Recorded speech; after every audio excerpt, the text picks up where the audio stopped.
Yes. Here goes, coffee houses. All right.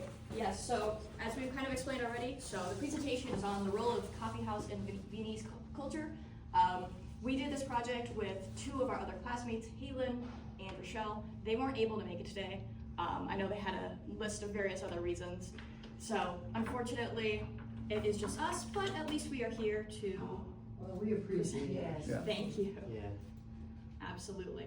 So to start off, we're going to give like a pretty basic overview of what is exactly a coffee house, like what was it in Viennese culture.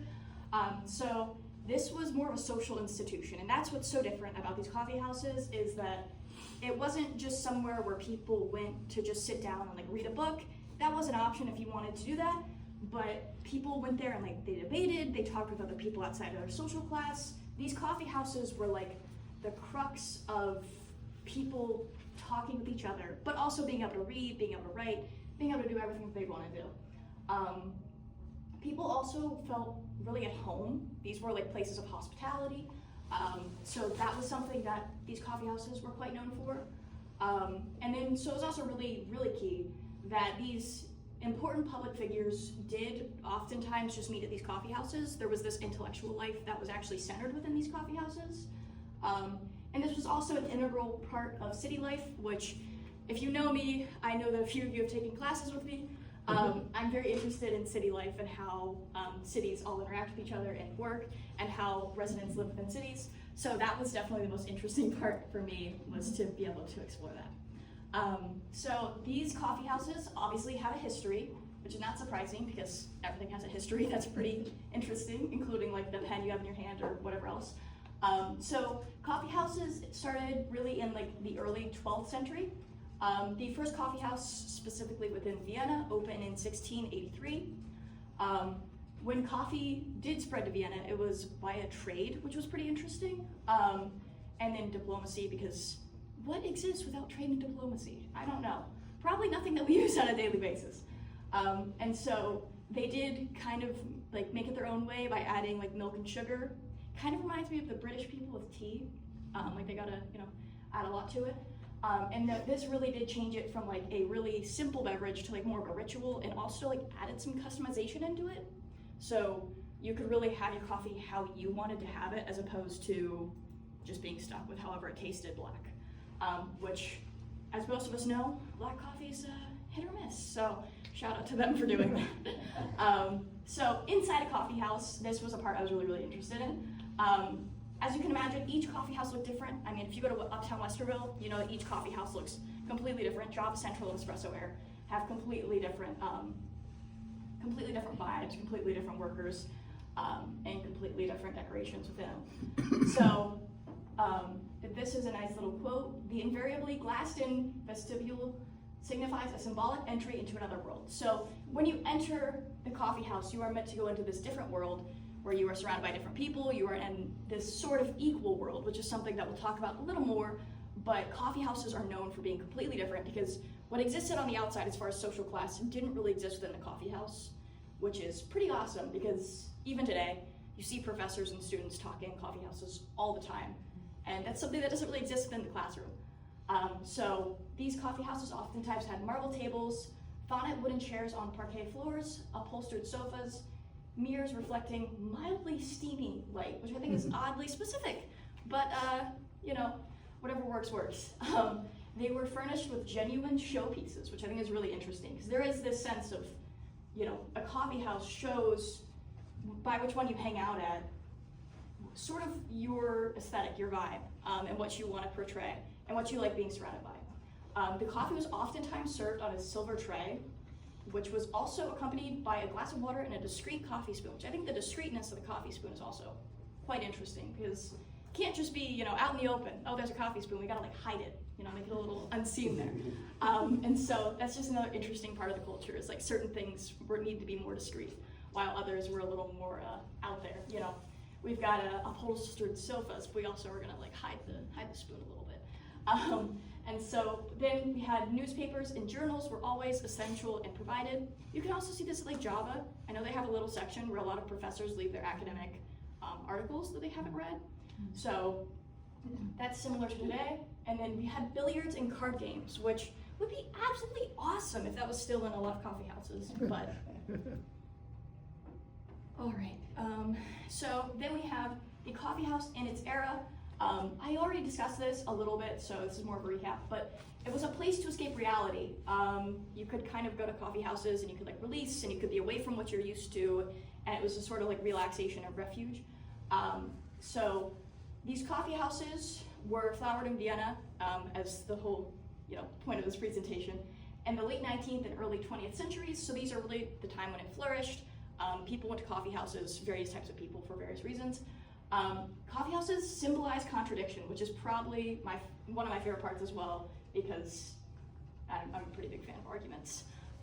And so these coffee houses were really interesting because they had Viennese temperament, but they also needed to hide from grim realities. So there's this extent of like, oh, things are good here and things are escaping from reality, but also things are kind of grim outside. So coffee houses were kind of the in-between for most people. And then people in the coffee houses were in contact with most radical new ideas of their time, but also unwilling, if not able, to see reality. So we see this a lot with like the quote-unquote dreamers, even today. So it's kind of like people with these sort of interesting or crazy ideas, also known as academics a lot of times, oftentimes hung out in the coffee houses. And so there's a pretty good quote that we have that sums it up. In the coffee house, no one acts, but everyone talks. These ideas are constantly being made up, constantly being discussed, but maybe not taken action on quite yet. And now I will let Caden take it away. Thank you, Kalleena. So first thing I'm going to talk about are coffee houses as an intellectual space. So as Kalleena mentioned, rank was nearly irrelevant in coffee houses because everyone was welcome. They were often home of the public intellectual. So I guess you could think back to like American Revolutionary history, sort of like your Thomas Paine, stuff like that. People would discuss like radical ideas in there, and where people would go to talk to their friends or their colleagues to kind of sharpen their ideas. You get criticisms and pushback and feedback. You get philosophers, musicians, and others who came daily to the cafes to discuss their ideas, like I just said.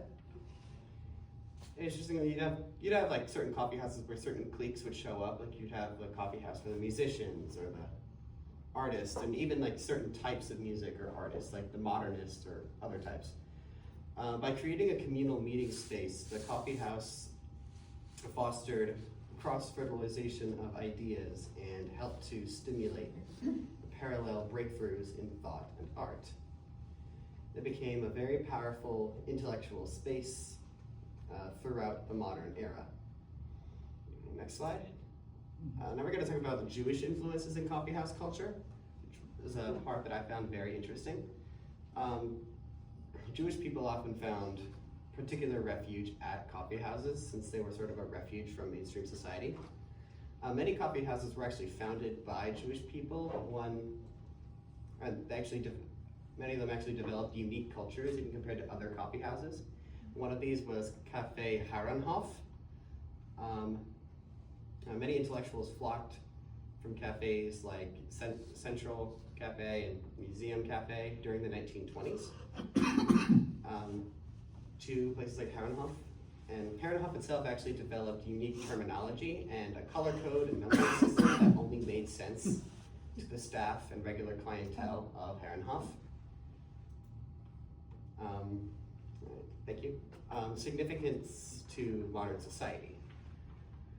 Coffee houses, coffee shops are still considered to be a meeting ground all around the world.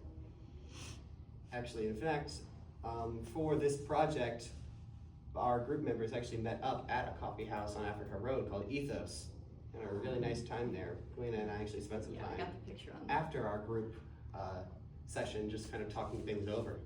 Absolutely. So I think we sort of captured both the intellectual and historical idea as well as the spirit of what it was meant to be.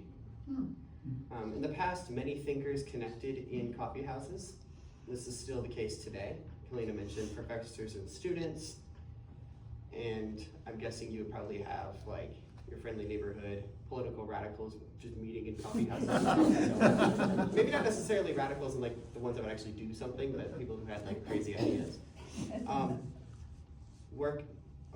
work is also done at work done at coffee houses has impacted our daily lives. And coffee houses were an original stop for all levels of society to chat, which still happens today. And Viennese coffee houses are now UNESCO Intangible Cultural Heritage, although I will preface that by saying that Jewish coffee houses in particular are kind of shells of their former selves, because obviously after the Holocaust, a lot of Jewish people left German-speaking Europe and just Europe in general. And so you can still go there, and no matter what they say, it's just not the same as when it was in its heyday. So they're almost like markers of what used to be and sort of what happens when you try to extirpate that from culture. All right, now I'm ready for slide 9. Perfect. That's just a photo. Yes, so this just is, we have on the right is Espresso Air, on the left is Java Central. Java is a lot more known for having events in which the community connects. They have music nights and all this fun stuff. And so with this, our main goal was to show that this is still really connected all around uptown even, just like local. I didn't see anything at Fox in the Snow that was really focused on local happenings. But these are just people, I know there's a woman supporting her nail salon, there's some sort of school supporting, and then Job Central has everything and anything being supported within their Even today, different coffee houses have different cliques that meet there. Like there's one, I can't remember the name, that's like Turkish coffee, where more like Yes, conservative leaning people hang out, and then there's one where more like liberal or centrist people hang out. Just kind of people gathering together to talk things over when they're in their own little niches. Yes. But as demonstrated by our meeting, people from across the political aisle can meet in the same coffee house to talk things over in a surprisingly civil manner. Absolutely. And we have a picture of us, as we kind of mentioned earlier. All right, you're back, Hayden. Okay. These were our group's topic reactions. So one question was, what makes this topic significant?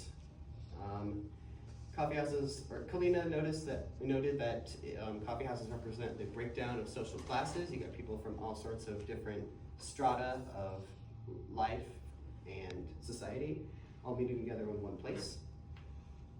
One of our other members, Rochelle, noted that coffee houses were extremely hospitable environments. I think it was generally true. I noted that it was a safe space, especially for Jewish clientele. Again, so relatively anti-Semitic society, coffee houses were sort of a safe space for them. Another question we had to think about was, how does this topic reflect prevailing attitudes at the time? I think, let's see. Yeah, sorry, the names are at the end of the notes. Yeah, that was my bad.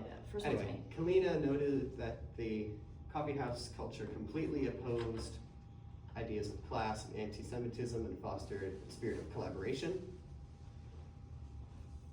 Rochelle noted that they opposed intellectual weariness, so there was intellectual vigor, people exchanging ideas back and forth, which kind of fit because in Vienna you had that sort of aristocratic political structure, and that sort of trickled down to sort of an intellectual aristocracy as well. It was like, this is the status quo and you don't question it unless you go to the local coffee house to talk it over.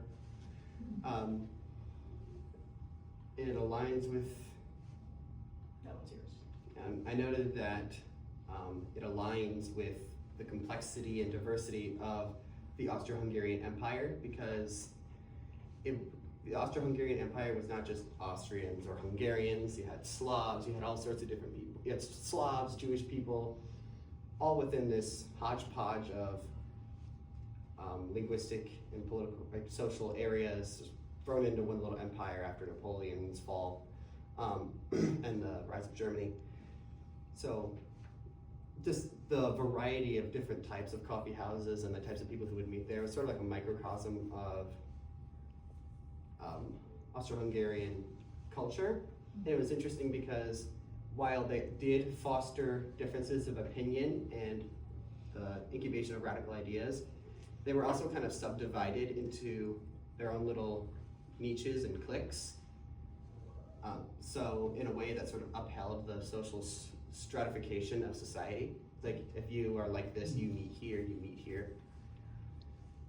And then another question we had to consider was, have your preconceived ideas about art, science, or culture been challenged or transformed by the topic? Kalleena used to think of science and culture as isolated, but with the way that people would talk about anything and everything in coffee houses, that sort of blurred that line a lot. Rochelle said that she always associated the arts with coffee houses, so that didn't really change for her very much. I noted that it was sort of a relic of a bygone era, like I said, with coffee houses sort of being more like museums these days than anything else, at least in Vienna. And additional reactions. Kalleena noted the elegant architecture and interior design, which she described in detail earlier. Halen, who are other members, saw them as a center of collaboration turned center of suspicion, because like during like the 1920s up through World War II, Viennese German culture, and I guess maybe to an extent Austrian Viennese culture sort of increasingly polarized. So if you went to like a Jewish coffee house or something, you were viewed with increased suspicion. So you're sort of labeled by where you went, not unlike today actually. But yeah, that's kind of all we had for now. Thank you for your time.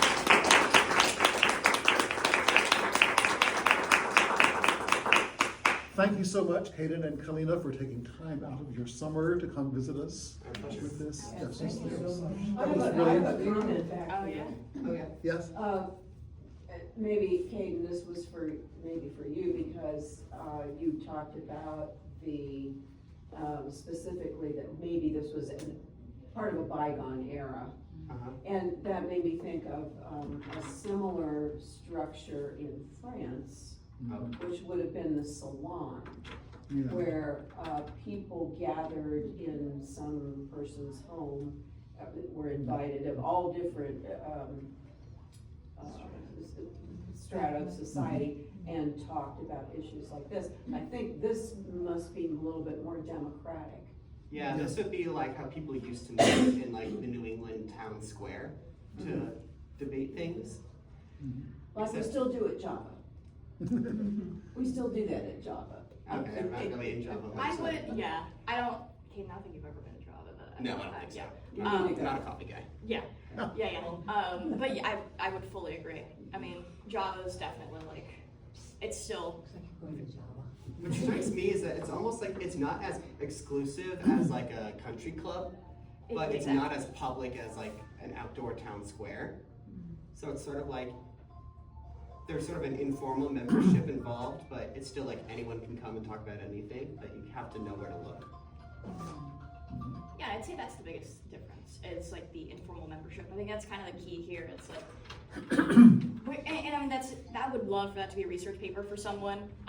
What is the informal membership? What did that include? What were the details of that? I also wanted to mention that there was, at some point, there was like spies that hung out in the coffee houses. Yeah, to that was another thing. determine who's a radical. Yeah, Suspicion. I realized we didn't, Forgot about yeah, that part. we should have discussed that a little bit, because Yeah, I I know kind of Halen forgot did. about that bit. That's all good.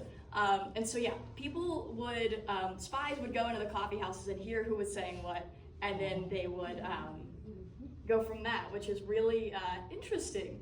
And I definitely learned that, and that was pretty shocking to me. Yeah. So it was also a place of kind of betrayal to some extent. Even during World War II, like places like Herrenhof were actually co-opted by the Nazis. Yes, by the Nazis, yes. And so it would kind of make sense that they sort of lost their Jewish character as people left not only Europe, as Jewish people left not only Europe en masse, but also just those coffee houses. It's almost like they were tainted.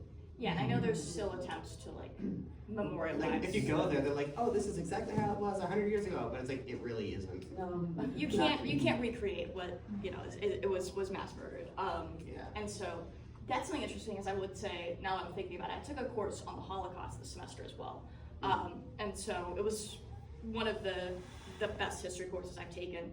At the very end, you start talking about memorial stones and how they existed throughout many houses in Germany, and so I wonder if there are anything similar to like a memorial stone outside of any coffee houses in Vienna. I guess I've never actually looked that up, but that would be interesting to see, as if there is any like because the fact is, we can try to memorize it and memorialize everything we want, but can you ever actually do that when a population was mass murdered? I mean, I don't think so, no matter how hard our attempts are. So I've encountered stepping stones Yes. in stumbling stones, as they're called, Yes. in Germany, in Berlin particularly, and then also in Budapest. There's a whole system of stumbling stones, as they are called, as you tour the Jewish quarter, which we've done several Also times. in Amsterdam. Yeah, Yes. I knew, I knew This that. used to be the home of, and Yeah. they have made an Yeah. effort to. Yeah. I'm not sure if I've heard of this concept, but I imagine I it's used the not a German hard word for a concept while, to but I can't. strive to. I imagine it's not a hard concept to grasp. It reminds me of how, like in the Old Testament, they would set up stones or pillars or altars to commemorate something. Yeah, Yes. it's the same concept. Sounds like yeah. yeah. I guess they just carried that forward into our time. I can't recall seeing stumbling stones in Vienna, but there may be some. What I do remember is I've been to the central cemetery, the Zentral Friedhof, a number of times, and there is a whole Jewish section of the cemetery. It's huge. I mean, it's just a huge cemetery, and the Jewish section. When I first started visiting there, most of it was in ruins because the families no longer lived in Vienna, so they could no longer maintain the grave sites. And then over the years, there have been some attempts to make reclamation and rebuilding and of some of the monuments and so on in the Jewish section of the cemetery. Yes. It's still kind of part of it is run down, and part of it is maybe people donating money and effort and work to have it kind of restored. So it's a long, slow process because most of those people no longer are there. Yeah. I guess one thing I forgot to mention is, like, for these